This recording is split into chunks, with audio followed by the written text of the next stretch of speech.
Welcome grade 2C in your science class. Today the date is 3 Jan and day is Monday. We are in week 5 of semester 2. So open your learner's book. Yesterday in your learner's book we have started a new lesson from unit 3, changing materials. The name of lesson was why is the sea salty? It is on page number 34 and 35. So in this lesson, we are going to learn that where does the salt come from? And we have learned some of the words dissolve, salty, rock, river, sea. So we have studied that the sea is salty. Where does the salt comes from? Salt comes from the rocks on the land. River and rain wash the salt into the sea. You can see here the picture on your books. The sea is salty. This is the question. The salt comes from the rocks on the land. River and rain wash the salt into the sea. Salt also comes from the rocks of the bottom of the sea. So we can make or we can dug out salt from the sea. How we can dug out? We are going to take out all the water from the sea pool and we are going to left it to dry inside dry it in front of the sun so that we can get salt. As you can see, the hot sun is used to dry up pools of seawater. The salt is left behind. Salt is dug from rocks under the ground. So the sea is salty or sweet? Yes, salty. Good. Okay, we get salt from sea, river, and the rocks on lands. So today we are going to do an activity 3.5, dissolving materials in water. What is dissolving? Mixture, mixing things in the water in that extent that it will fully absorb in water, fully dissolve in water. What do you think will happen when Tara pours salt into the water? Try it, stir the water. What do you see? So what you are going to do, boys, you will need salt, water, a beaker. You can take a glass of one glass, a spoon, and other materials to test.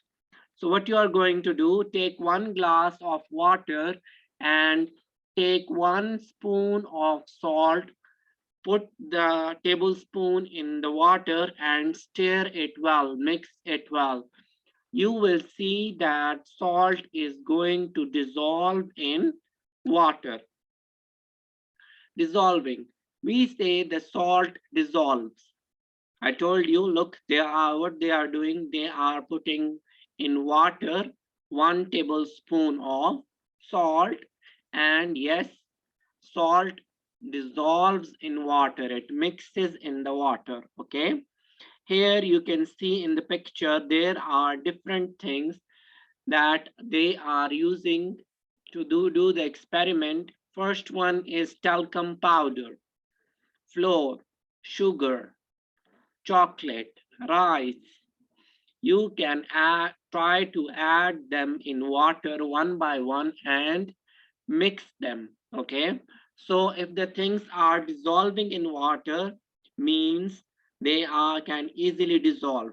But those things which do not dissolve in water means they are not going to dissolve in water, like sand. Sand will never dissolve in water. Now try to discuss some other materials. First predict which one will dissolve and which one will not. So let's see which one of these will dissolve.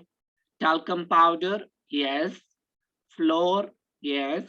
Sugar? Yes. Chocolate? No, chocolate needs to be heated first, then it will dissolve. Rice?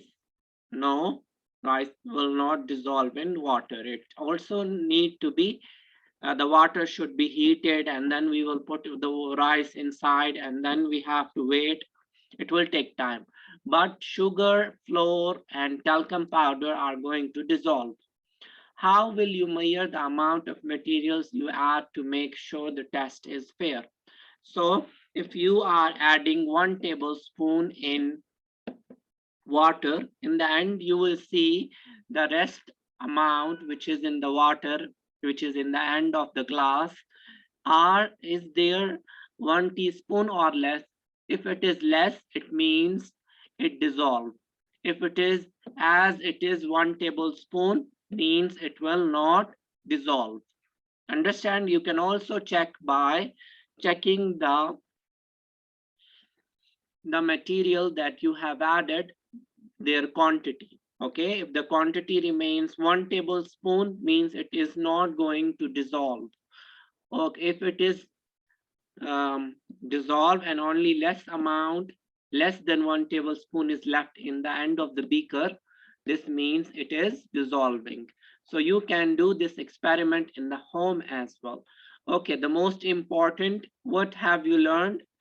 In this lesson, we have learned that some materials dissolve in water. Not all materials, some materials. What we have learned here in this lesson, boys, some materials dissolve in water. Some materials dissolve in water.